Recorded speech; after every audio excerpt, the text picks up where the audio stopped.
I remember the exact sound my phone made that afternoon, a single buzz that shattered the calm I'd worked years to build. I was standing in the kitchen of my dream house, barefoot on cool marble floors, sunlight spilling through the tall windows. Everything about this place felt like mine. The soft hum of the refrigerator, the faint citrus scent of fresh paint, the echo of silence that used to feel lonely but now felt like peace. Then my phone buzzed again. Neighbor, Mark. Text, "Hey Lauren, I just saw two people go inside your house. Are you expecting anyone?" My heart skipped. I froze, glancing around like maybe I'd miss something. But no one else lived here. No one else had a key. For a second, I thought it had to be a mistake. But then, the uneasy tremor started in my stomach. I wiped my palms against my silk robe and opened the security app on my phone. The loading icon spun, painfully slow, until the screen flickered to life. Camera 1, driveway. Camera 2, living room. Movement. 2 shadows. Inside. My breath caught, my pulse drumming in my ears. I zoomed in. The figures were blurry, but real. My heart sank before my brain caught up. I whispered to myself, voice trembling but steady. No, not again. Because deep down, even before I saw their faces, I already knew who they were. And that was the part that terrified me most. It's strange how one moment can pull you back years in an instant. The sight of those shadows on my camera dragged me straight to the night I left home. Back then, I was 22, living in a cramped apartment over a diner in Dayton, Ohio. The kind of place where the walls were thin, the heater rattled, and the dreams felt louder than reality. I worked double shifts as a waitress, while sketching design ideas on napkins during my breaks, tiny blueprints of a life I wasn't sure I could afford to want. My parents didn't see it that way. "Lauren, stop wasting time on fantasies," my father would say, lowering his newspaper without looking up. "Get a real job, something stable." And my mother, she never meant to sound cruel, but her words cut sharper than his. "Sweetheart, women like us don't buy houses. We marry men who already have them." That night, we fought again, the kind of fight that burns through years of pretending. My hands shook as I tried to explain that I didn't want safety if it meant surrender, that I'd rather struggle for my own key than hold one handed to me. But they didn't hear me. Maybe they never had.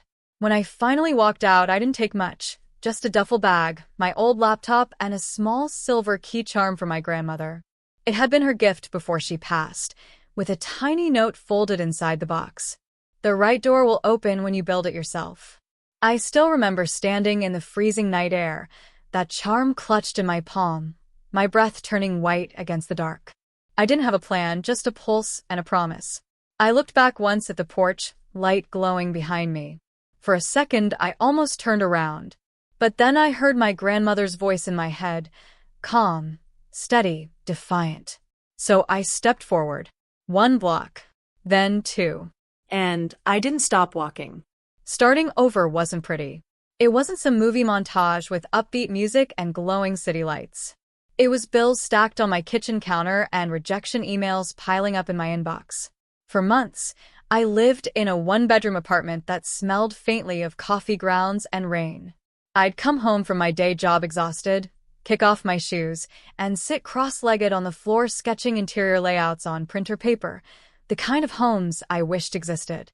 Warm, open, peaceful. I didn't have clients.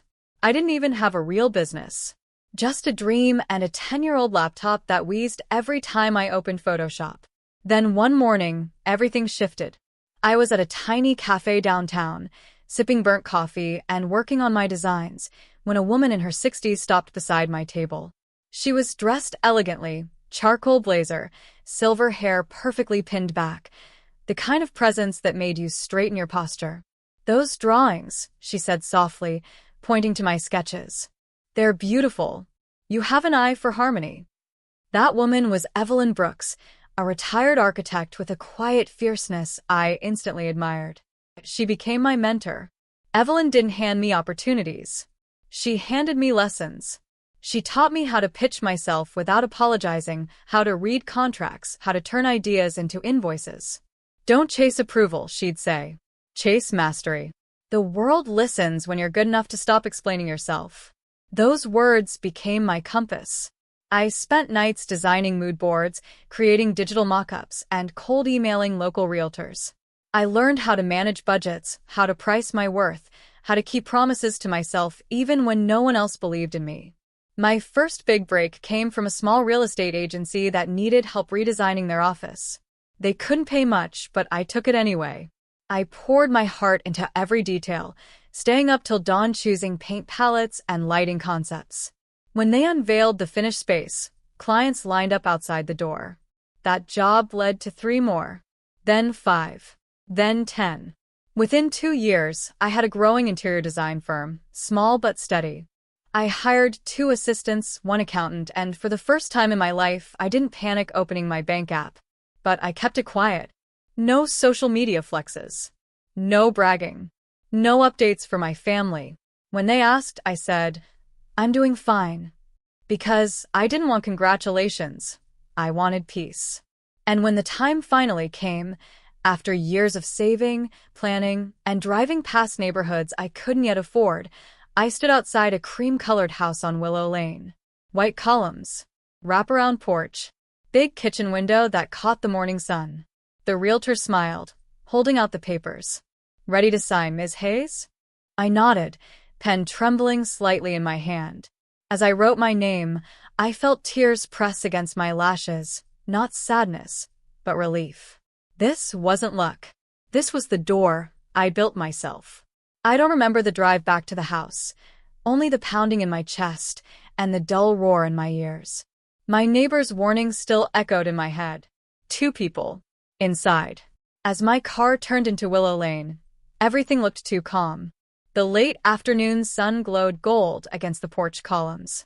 The wind moved the curtains gently through the open upstairs window, a window I knew I hadn't left open. My hands tightened around the steering wheel. I parked quietly, heart hammering, and checked the cameras again. The figures were still there, 1 in the living room, 1 near the kitchen. My fingers shook as I zoomed in. And then I saw them. My mother's floral blouse. My father's gray cap. For a long second, I couldn't breathe. I stepped out of the car, my heels crunching against the driveway gravel. Every step toward the door felt heavier, anger mixing with disbelief, confusion blending with a cold, old ache I thought I'd buried years ago. The front door was unlocked. Of course it was. They always had a way of letting themselves in. When I walked inside, my mother turned first, startled. Lauren. Oh, you're early. We wanted to surprise you. My father stood beside the kitchen counter, holding a mug like he owned the place. We saw the moving truck last week, he said casually. Figured we'd help you get settled. You didn't tell us you were buying a new place. I blinked, trying to find my voice. Because I didn't. Their faces flickered with confusion. You're renting, right? My mother asked, her tone soft but edged with that same old disbelief. It's beautiful, though. Who's the landlord? The laugh that escaped me wasn't kind. It wasn't loud, either, just sharp enough to sting the silence. The landlord, I said quietly, is me. My father frowned. What do you mean? I walked past them slowly, my heels clicking against the marble. I mean, this is my house. I bought it. Paid for it. Every inch of it. The room went still. Even the air seemed to pause. My mother's eyes darted around, the modern art on the walls, the designer furniture, the framed magazine cover on the table that read, Hayes Interiors, redefining modern comfort.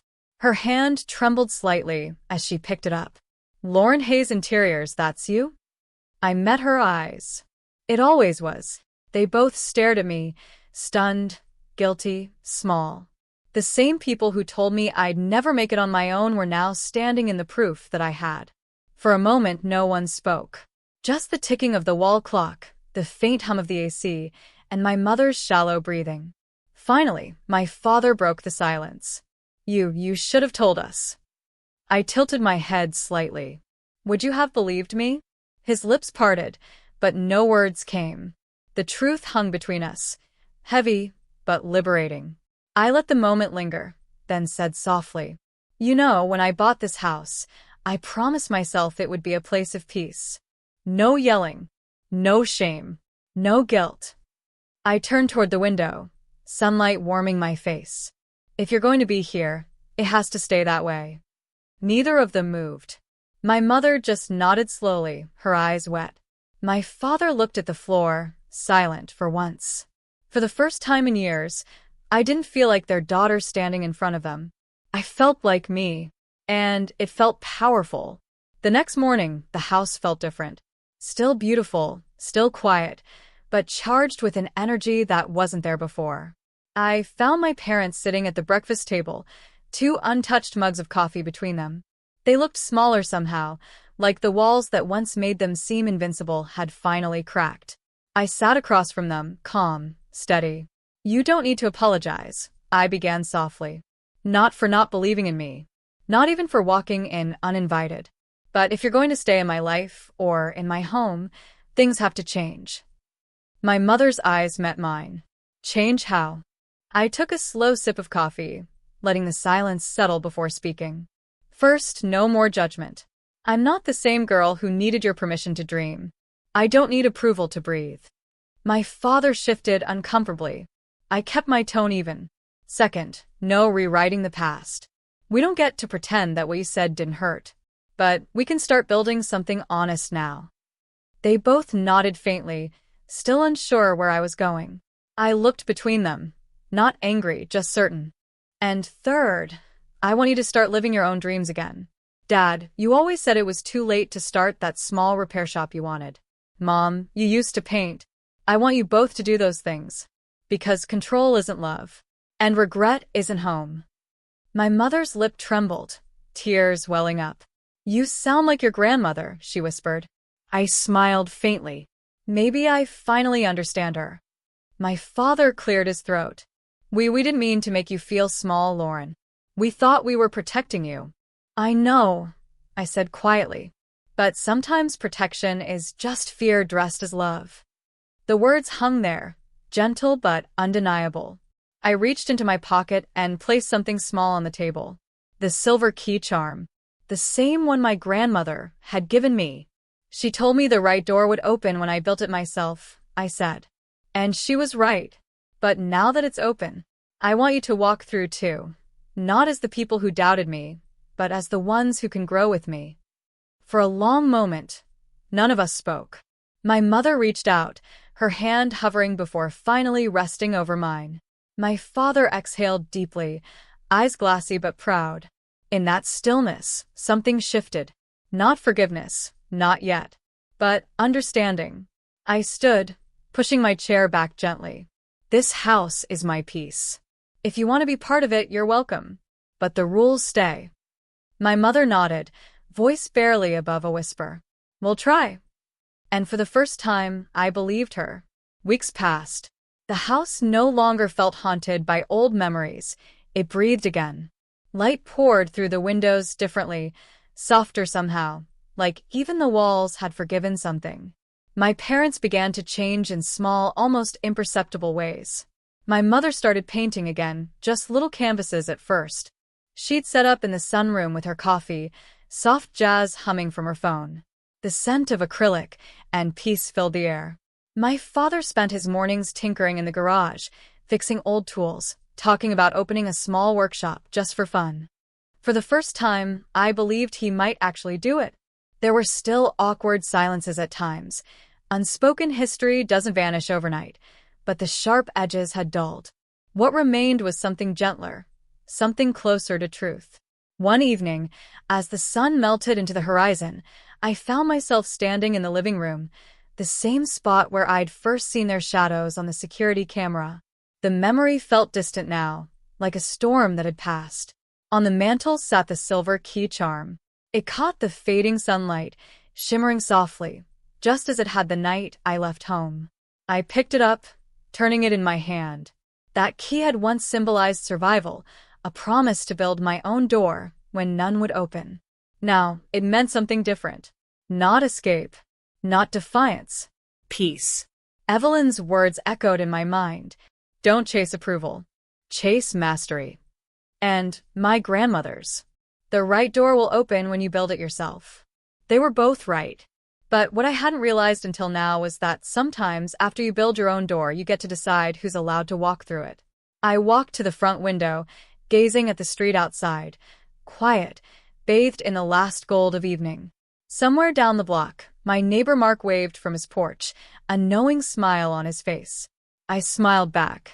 This house wasn't just a dream anymore. It was proof of the woman I became, of the peace I earned, of the strength that grew in silence. I placed the key charm back on the mantel and whispered, more to myself than anyone else. I built my peace in secret, but now I'm finally home. And for the first time in a long time, I believed every word.